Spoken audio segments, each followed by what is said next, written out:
live literary reading of a great book, The Autobiography of Mr. Solomon Northup. A movie was wrote about it, and the name of that movie was 12 Years a Slave. And the book is a whole lot more accurate. And so we're going to enjoy this book together. Try to light these candles. Ran out of gas. How you like that?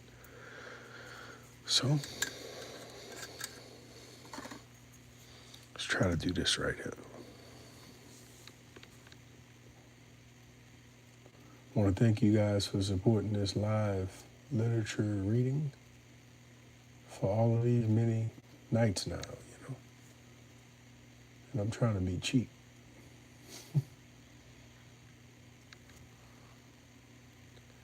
Trying to be cheap. And I was trying to clean out the wax from one of my candelabras, the small one. And I was using this butane torch. And I actually cracked the lapa. So I want to get another short candelabra like I had. But see all of that? That's really good lighting there, if I may say so myself. All right, let's see. But tell you what, we'll just do that like that. Try to get this one going. Okay, that's all I'm gonna light. So, thanks for joining. Thanks for supporting this endeavor of mine, as amazing as it is, the live literature reading of different publications. I think I'm a fan of autobiographies, but I have had a lot of suggestions for different publications to read. So I have a few that are in the making, but I'll tell you about this one. This is the autobiography of Solomon Northup, a really brilliant man, someone who I really respect very much. And also, it's his life story. Wrote by him, and he was propositioned after being rescued. And when he was propositioned, he decided to go with it. And so a lot of these events were fresh in mind when he had them wrote down. So thank y'all for joining. Thank y'all for looking at this live literature read. I'll read the beginning, the opening cover of the book, just to kind of give you an idea of the content. It says, in a stunning reversal of stereotype, he is often a man among beasts. And Eric Ashley Hairston wrote that quote. One of the most compelling and detailed slave narratives in existence, 12 Years a Slave is a chronicle of the amazing ordeal of Solomon Northup, a free African-American kidnapped in North America and impressed into slavery in Louisiana. There must have been some misapprehension, some unfortunate mistake, writes Northup. It could not be that a free citizen of New York, who had wronged no man, nor violated any law, should be dealt with thus inhumanely. As an educated man, torn from freedom and plunged into slavery, he brings into exact clarity the life and labor of slaves in the antebellum American South, the complex economic choices and ironic moral concessions of slaveholding, and the calamitous effect of slavery on the foundations of civilization. Throughout his horrific imprisonment, Solomon Northup resists the urge to laud himself as an exemplary character. And the reverse of the book, this is no fiction, no exaggeration. If I have failed in anything, it has been in presenting to the reader too prominently the bright side of the picture. Hello, Blood. Nice to meet you. Hello, Shark Lover Forever. Nice to meet you as well. So, let's see what chapter. I think we're on chapter 13. So the book is definitely getting even closer to one of the final sections of it. Let me just slide this over and have that set up so you can see that. All right. And I appreciate y'all tuning in. See where the old feather takes us. I don't know what bird this feather is from, but if you know what bird this feather is from, please let me know. I think I was fishing. I was either fishing or riding my bike, and I saw this feather and I just had to pick it up off the ground. I think it's a real cool feather. We do have eagles in our area, but it's not an eagle feather. I know that for a fact. All right, welcome everyone. So we're going to read the publication, 12 Years a Slave. It's the autobiography of Solomon Northup. Maybe you've heard of the movie, 12 Years a Slave. And we're going to start our reading in chapter 13. But I'll tell you a little bit about the book. So I live in Louisiana, number one. And in some of my earlier videos, I was looking at all of the historical placards in the city of New Orleans and the surrounding area. And New Orleans was founded in 1718. They had a few countries that owned Louisiana, but New Orleans was founded in 1718. And a lot of people that visit New Orleans, they're actually surprised about some of the history of New Orleans. So in 1718, New Orleans had its first group of enslaved Africans that came to the city. In 1618, the state of Virginia had its first enslaved Africans that came, and they worked on a tobacco plantation. So Mr. Solomon Northup, hello Ashley, Mr. Solomon Northup, the character in this book, the main character, the one who wrote his own autobiography, he actually was in New Orleans. So he was from New York, a place called Saratoga, New York. And he was a father, a husband, a son. He was a musician. And how he came about being kidnapped and enslaved, two men introduced themselves to him. And he had never met them. And he started to conversate with them about music. And they wanted him to play in their exhibition. So they were allegedly involved with a circus. And in that circus, they wanted to see Canada. So they kind of left the circus and went to gallivant around. And so they ended up meeting Solomon, and he decided to play with them. And so they did one concert, if you could call it that. They did one concert, and they were trying to get back with the circus. And when Solomon was propositioned with going a little further with them, they would have to go to the South. And he was a free man of color, and so he ended up going to the South with them. He had a really bad headache one night, and they ended up bringing him to the hospital or to a doctor's office, and he had no shoes, no coat, no money, and most importantly, no paperwork proving he was a free man. So as a result of that, I'm sorry to hear about your cousin, Ashley. As a result of that, they sold him to a slave trader in Washington, D.C. And so he was in Williams' slave pen right outside of the state capitol in Washington, D.C. After leaving Williams' slave pen, they were headed for New Orleans.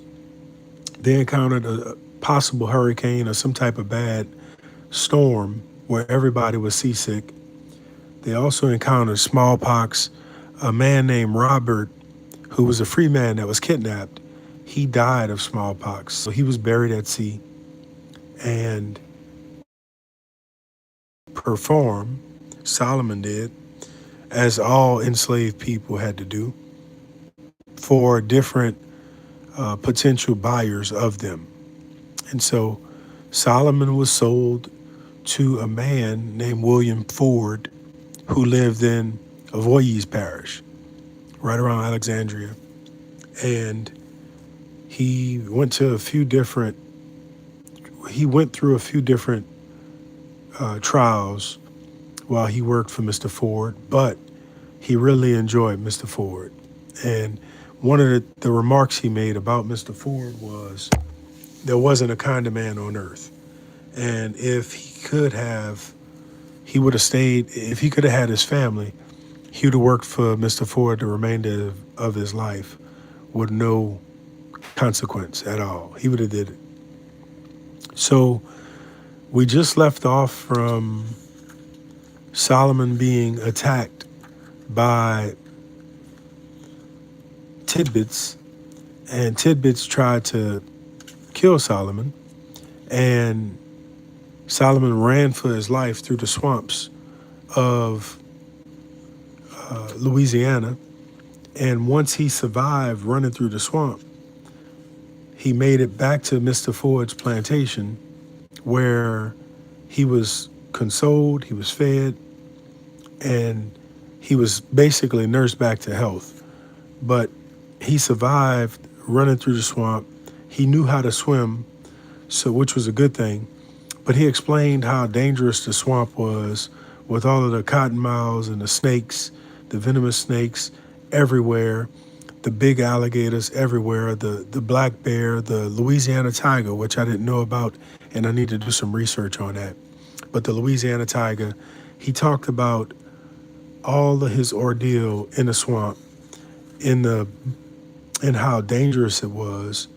But when he made it back to dry land, he headed back to where Mr. Ford lived, the plantation that he owned.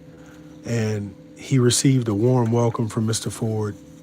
And that was amazing because it just further reemphasized how nice and fair of a man Mr. Ford was, even though he owned humans. So the man Tidbits has a vendetta to really do away with him, and now he's going to wait for the right time to do it. So he attacks Solomon, and Solomon runs off, and now Solomon has been sold to another plantation owner. And now with this sale of Solomon, he has a decision to make. And his decision is to work for him or not. And he accepts the decision to work for this farmer, this plantation owner, because at least now he can sleep in peace and he won't have to worry about Tidbits trying to do away with him. So that's kind of where we're going to start reading again. So we're going to start in chapter 13. And Solomon introduces some other of his fellow enslaved humans. And Patsy is one that we want to pay attention to when we get to her in the reading. So I'll just take a little sip and parch so my throat ain't parched. All right. And we'll begin reading chapter 13 of the amazing true life story of Mr. Solomon Northup, 12 years a slave. On my arrival at Master Epps, in obedience to his order, the first business upon which I entered was the making of an axe handle. The handles in use there are simple and round, straight stick. I made a crooked one, shaped like those to which I had been accustomed at the North. When finished and presented to Epps, he looked at it with astonishment, unable to determine exactly what it was. He had never seen before a handle like that, and when I explained its conveniences, he was forcibly struck with the novelty of the idea. He kept it in the house a long time, and when his friends called, was wont to exhibit it as a curiosity.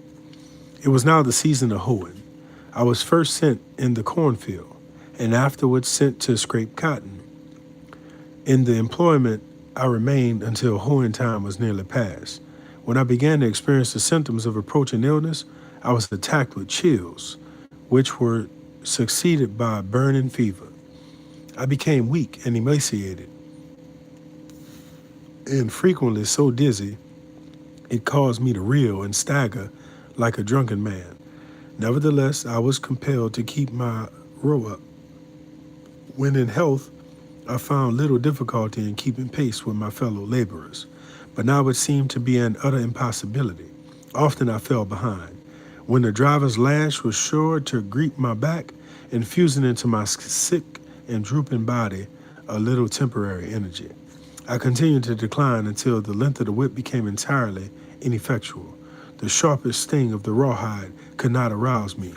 Finally, in September, when the busy season of cotton picking was at hand, I was unable to leave my cabin.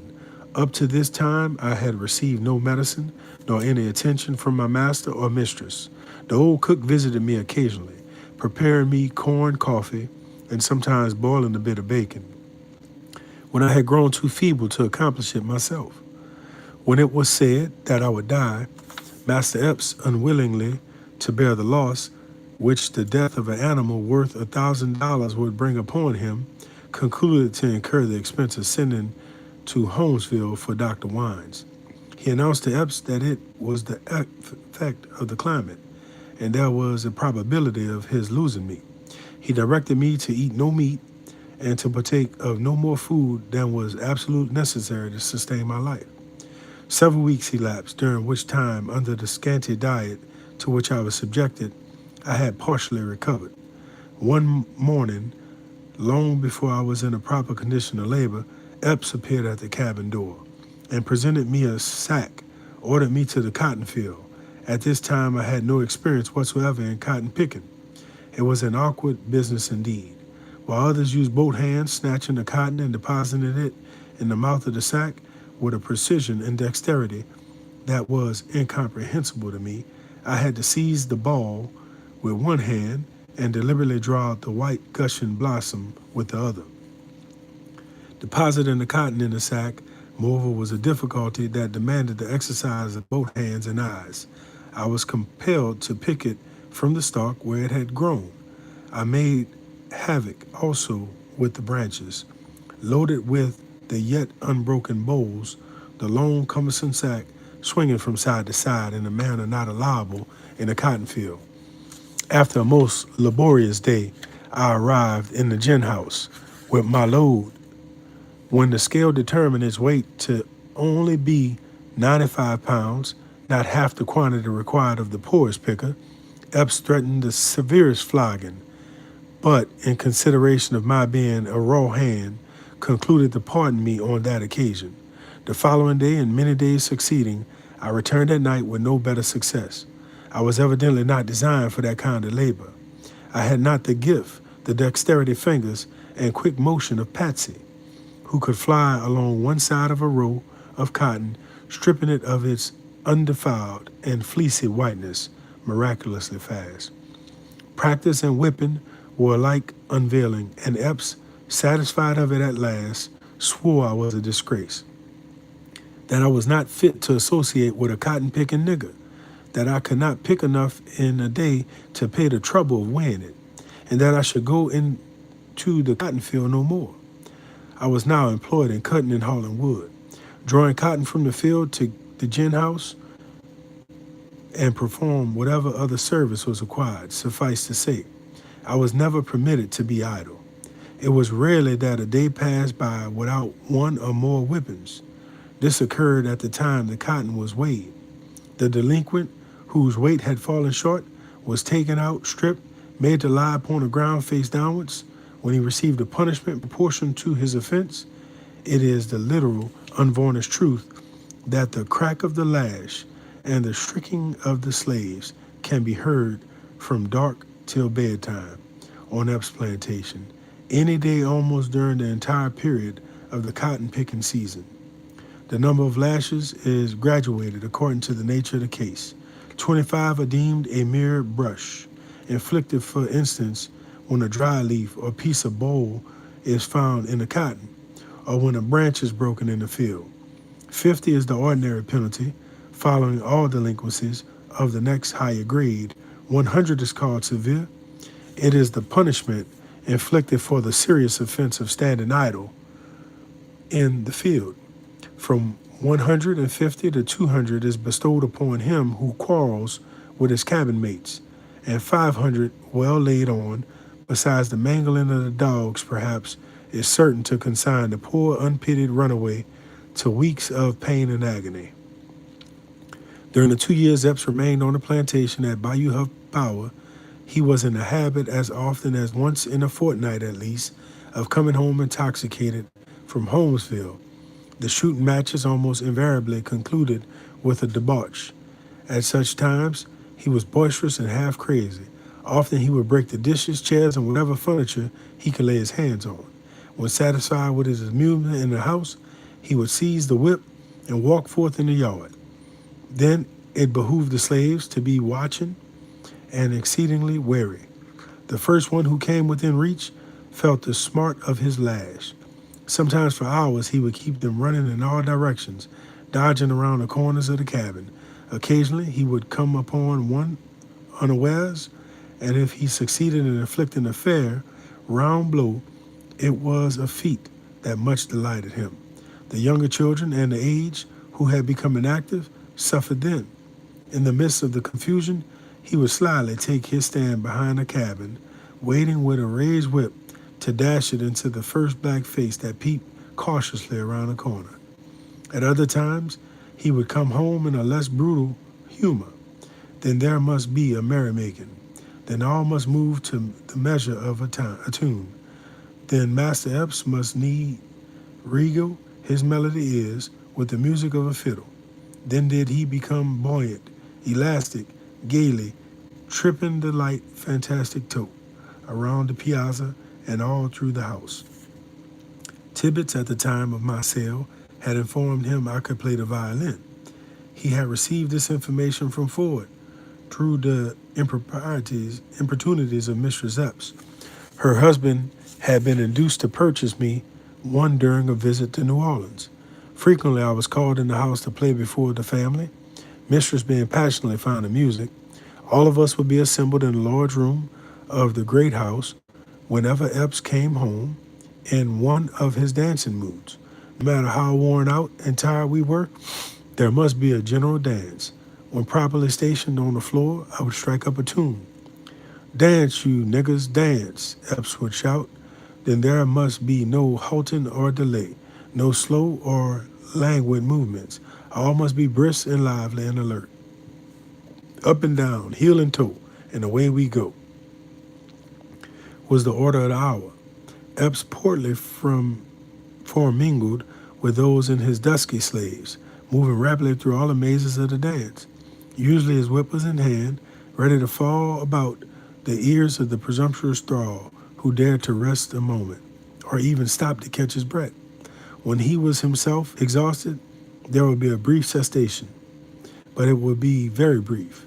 With a slash and a crack and flourish of the whip, he would shout again, "Dance, niggas, dance." And away they would go once more, pell-mell, while I spurred by an occasional sharp touch of the lash, sat in a corner, extracting from my violin a marvelous quick-step tune. The mistress often unbraided him, declared she would return to her father's house at Cheneyville. Nevertheless, there were times she could not restrain a burst of laughter on witnessing his uproarious pranks. Frequently, we were thus detained until almost morning, bent with excessive toil, actually suffering for a little refreshment, rest, and feeling rather as if we could cast ourselves upon the earth and weep. Many a night in the house of Edwin Epps have his unhappy slaves been made to dance and laugh, notwithstanding these deprivations, in order to gratify the whim of an unreasonable master. We had to be in the field as soon as it was light, and during the day performing the ordinary and accustomed tasks. Such deprivations could not be urged at the scales in extenuation of any lack of weight, or in the cornfield for not holding with the usual rapidity. The whippings were just as severe as if we had gone forth in the morning, strengthened and invigorated by a night's repose. Indeed, after such frantic revels, he was always more sour and savage than before, punishing for slighter causes and using the whip with increased and more vindictive energy. 10 years I toiled for the man without reward. 10 years from my incessant labor has contributed to increase the bulk of his possessions. 10 years I was compelled to address him with downcast eyes and uncovered head, in the attitude and language of a slave. I am indebted to him for nothing save undeserved abuse and stripes. Beyond the reach of his inhumane tongue, and standing on the soil of the free state where I was born, thanks be to heaven I can raise my head once more among men. I can speak of the wrongs I have suffered, and of those who inflicted them with unpraised eyes. But I have no desire to speak of him or any other one otherwise than truthfully. Yet to speak truthfully of Edwin Epps would be to say he is a man in whose heart the quality of kindness or of justice is not found, a rough, rude energy, united with an uncultivated mind and an avaricious spirit, are his prominent characters. He is known as a nigger breaker, disgusted for his faculty of subduing the spirit of the slave, and priding himself upon his reputation in this respect, as a jockey boasts of his skill in managing a refractory horse.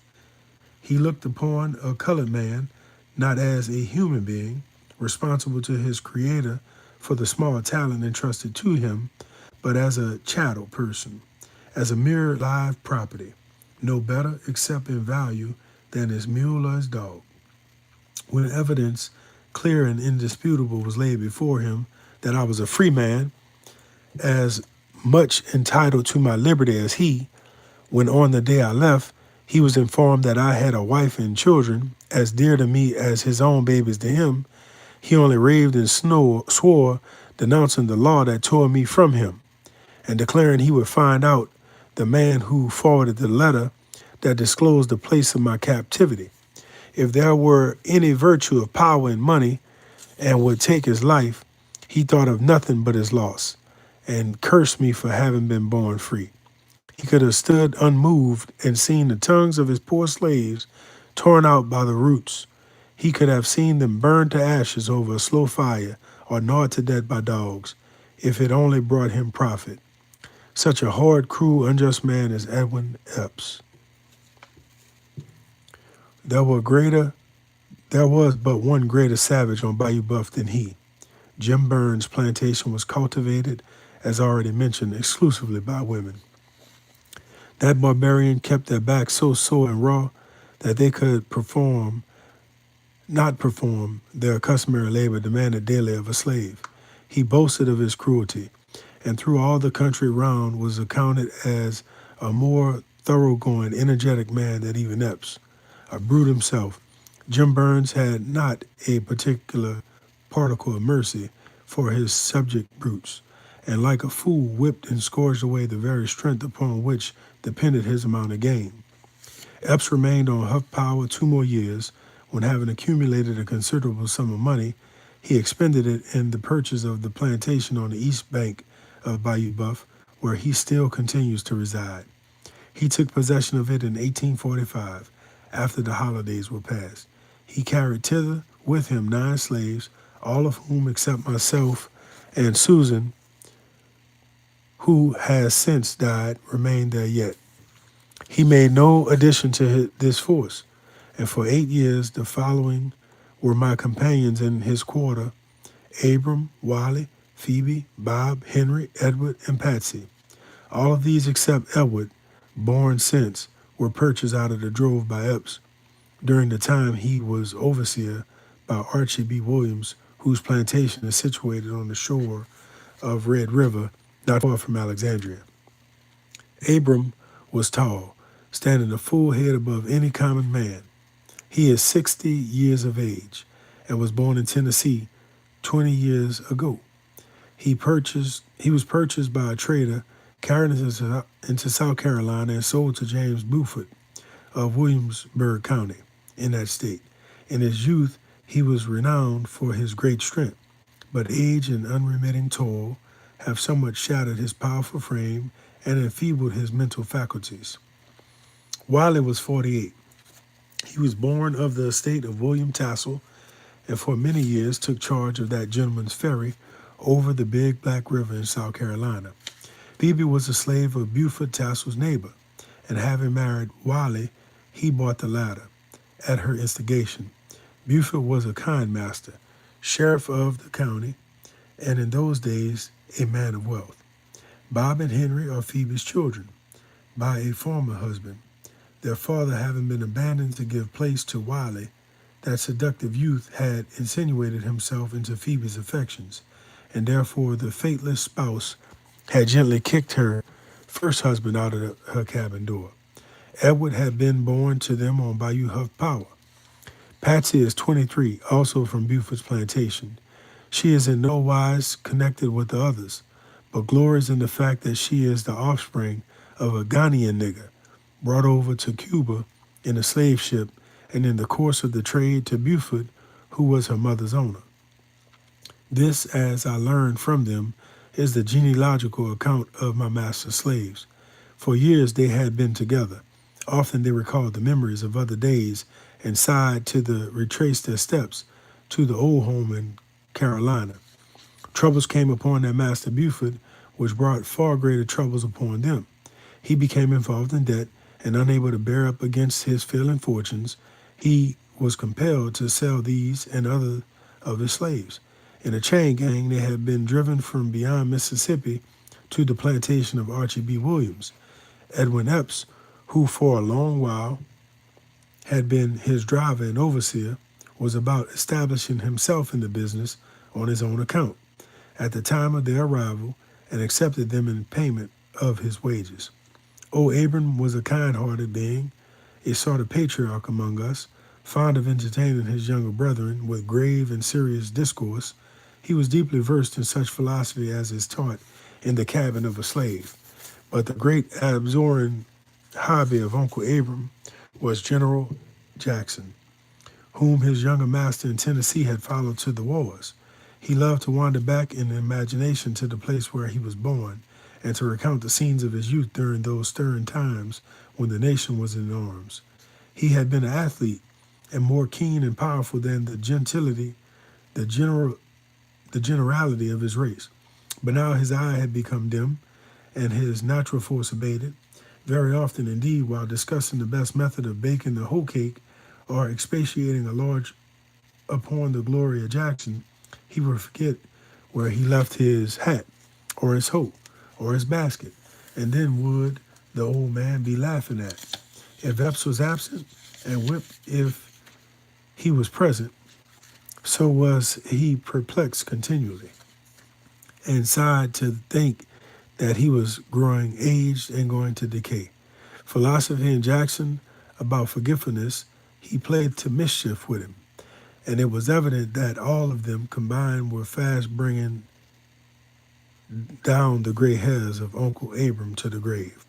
Aunt Phoebe had been an excellent field hand, but latterly was put into the kitchen where she remained, except occasionally in a time of uncommon hurry. She was a sly old creature, and when not in the presence of her mistress or her master, was garrulous in the extreme. Wiley, on the contrary, was silent. He performed his task without murmur or complaint, seldom indulging in the luxury of speech, except to utter a wish that he was away from Epps, back once more in South Carolina. Bob and Henry had reached the ages of 20 and 23, and were distinguished for nothing extraordinary or unusual, while Edward, a lad of 13, was not able to maintain his row in the corn or cotton field, was kept in the great house to wait on the little Eppses. Patsy was slim and straight. She stood erect as the human form is capable of standing. There was an air of loftiness in her movement that neither labor nor weariness nor punishment could destroy. Truly, Patsy was a splendid animal, and were it not that bondage had enshrouded her intellect in utter and everlasting darkness, would have been chief among 10,000 of her people. She could leap the highest fences, and a fleet hound it was indeed, that could outstrip her in a race. No horse could fling her from his back. She was a skillful teamster.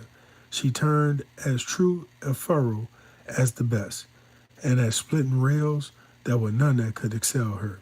When the order to halt was heard at night, she would have her mules at the crib unharnessed, fed, and curried before Uncle Abram had found his hat. Not, however, for all of any of these was she chiefly famous.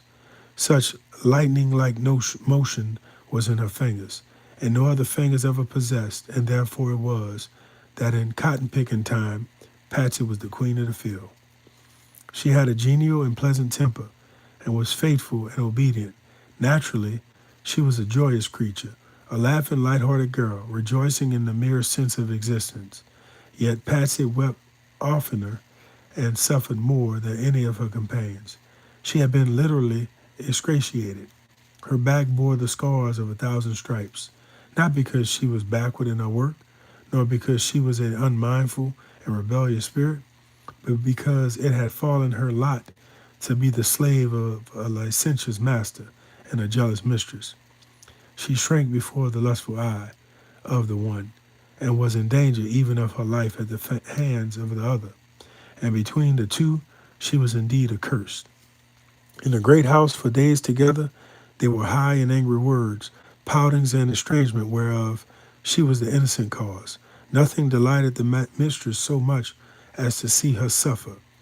And more than once, when Epps refused to sell her, has she tempted me with bribes to put her secretly to death and bury her body in some lonely place in the margin of the swamp. Gladly would Patsy have appeased this unforgiving spirit if it had been in her power. But not like Joseph dared she escape from Master Epps, leaving her garment in his hand. Patsy walked under a cloud. If she uttered a word in opposition to her master's will, the lash was resorted to at once to bring her to subjection.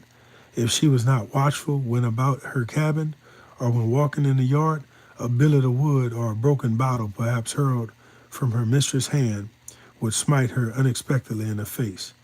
The enslaved victim of lust and hate, Patsy had no comfort of her life. These were my companions and fellow slaves with whom I was accustomed to be driven to the field, and with whom it had been my lot to dwell for 10 years in the log cabins of Edwin Epps. They, if living, are not, but toiling on the banks of the Bayou Buff, never destined to breathe, as I now do, the blessed air of liberty, nor to shake off the heavy shackles that enthralled them until they shall lie down forever in the dust. Wow. Hey, what's up, Grandma? Thanks, Shark Lover. What's up, Terrence? Yeah, they made the movie, and but I never watched the movie. I saw the book, but I know a guy who saw the movie, and he read the book after. He said the book was, it wasn't TV. But appreciate y'all getting on. This will conclude chapter 13 of 12 Years a Slave. So now Solomon is living with his new master, Master Edwin Epps. And he talks of how cruel Epps was, how cruel he was, how wicked he was, and how dangerous he was. And some of the things that he would do them when he was drunk and trying to have a good time. And it often resulted in them being lacerated with the whip. So that was fun for Edwin Epps. So I want to thank you guys for joining this reading. And yeah, I'll read tomorrow, but I'm going to do some other stuff too. It's just, you know how life goes. So thank y'all so much for joining. And I'll put the candles out, and that will conclude our live stream. Thank y'all very much again. And And I'll see y'all at the next one. Nope, that don't go down. That goes down. Thank y'all so much for joining. Oh, Terrence, I don't think she did, brother. That's what Solomon just said in the conclusion of chapter 13. I'll read that last paragraph. So I'll read the last sentence. Okay, let me just read a little bit. So he said during cotton picking time, Patsy was the queen of the field. She had a genial and pleasant temper and was faithful and obedient. Naturally, she was a joyous creature, a laughing, light-hearted girl, rejoicing in the mere sense of the existence. Yet Patsy wept oftener and suffered more than any of her companions. She had been literally excoriated. Her back bore the scars of 1,000 stripes, not because she was backward in her work, nor because she was of an unmindful and rebellious spirit, but because it had fallen her lot to be the slave of a licentious master and a jealous mistress. She shrank before the lustful eye of the one, and was in danger even of her life at the hands of the other. And between the two, she was indeed accursed. In the great house, for days together, there were high and angry words, poutings, and estrangement, whereof she was the innocent cause. Nothing delighted the mistress so much as to see her suffer. And more than once, when Epps refused to sell her, had she tempted with bribes to put her secretly to death and bury her body in some lonely place in the margin of the swamp. Gladly would Patsy have appeased this unforgiving spirit if it had been in her power, but not like Joseph dared she escape from Master Epps, leaving her garment in his hand. Patsy walked under a cloud. If she uttered a word in opposition to her master's will, the lash was resorted to at once to bring her to subjection. If she was not watchful when about her cabin, or when walking in the yard, a billet of wood or a broken bottle, perhaps hurled from her mistress' hand, would smite her unexpectedly in the face. The enslaved victim of lust and hate, Patsy had no comfort in her life. These were my companions and fellow slaves with whom I was accustomed to be driven to the field, and with whom it had been my lot to dwell for 10 years in the log cabins of Edwin Epps. They, if living, are yet toiling on the banks of Bayou Buff, never destined to breathe, as I now do, the blessed air of liberty, nor to shake off the heavy shackles that enthrall them until they shall lie down forever in the dust. So, according to Solomon, he didn't know of them being released from enslavement. And unless they were released in 1865, which is a possibility, because he was released in 1841. So, it's possible. And she would have been in her 40s, because if she was 23 at that time, she could have been, she could have lived to see emancipation. She could have. That's a comforting thought, especially since, like he said, she had no peace, no comfort her whole life. Yeah, that's a real good thought. I'm going to think about that a lot. And I might even try to look in the archives at some point to see if there's any record of her. Because I had a few folks tell me that there were archives, the Library of Congress, I think, and some of those records may be there. I appreciate that, Terrence. Thank you for making me reread that point about her surviving potentially to be emancipated, And I appreciate you commenting about the book, reading it, and even the movie, Yep. It's my favorite book. I actually got this book, this right here. This was the book I got from a family friend. And at the time, I didn't know it, but she was close to the end of her life. And she gave me the book to read, and she told me to keep it. And so I let one of my good friends read it. And while he had the book, she died. So this is really all I got to remember her about, you know. And actually, actually, in the city of New Orleans, uh, when Solomon came to New Orleans from Washington D.C. At the slave pen, the New Orleans slave pen, it's at the corner of Esplanade and Charters, and so we have a monument, a historical monument for Solomon Northup, you know. And so when he was in New Orleans, I've rode my bicycle, I've drove, I've walked right in this area of the Orleans slave pen, but I never knew it was there. So there's two buildings. Well, there's four corners, right? So there's four buildings. So the placard is in the middle of the neutral ground. So I got to figure out which one of those buildings were the actual slave pen.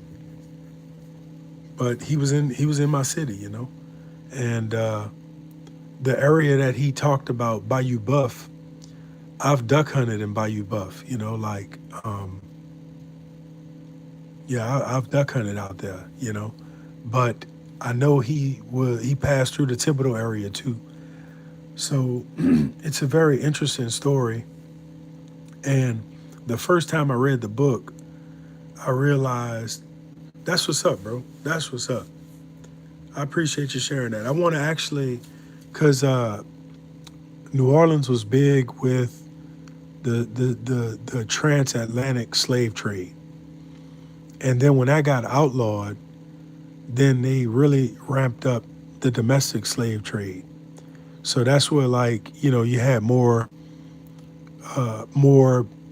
illegal shipments of slaves coming, enslaved people coming, but also you had more of a focus on producing your own slaves in the house by buck breeding and all that other demonic stuff, you know. But yeah, yeah. So that's so New Orleans has a rich, not in a good way, but a rich history in the slave trade, you know. And I'm just using colloquial terms, but it don't reflect my personal views of human trafficking and kidnapping and the degradation of a human being that you only view as property, you know.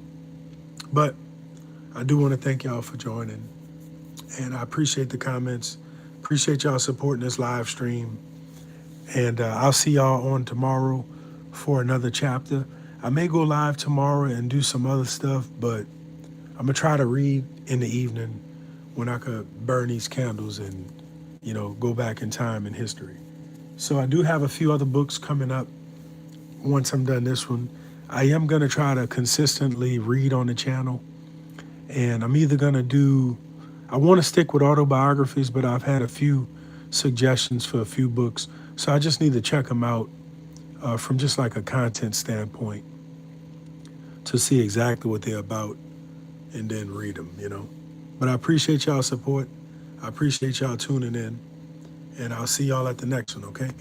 So let me put these candles out to conclude our live literary reading. And I want to say thank y'all again for coming, and y'all come back now, you hear?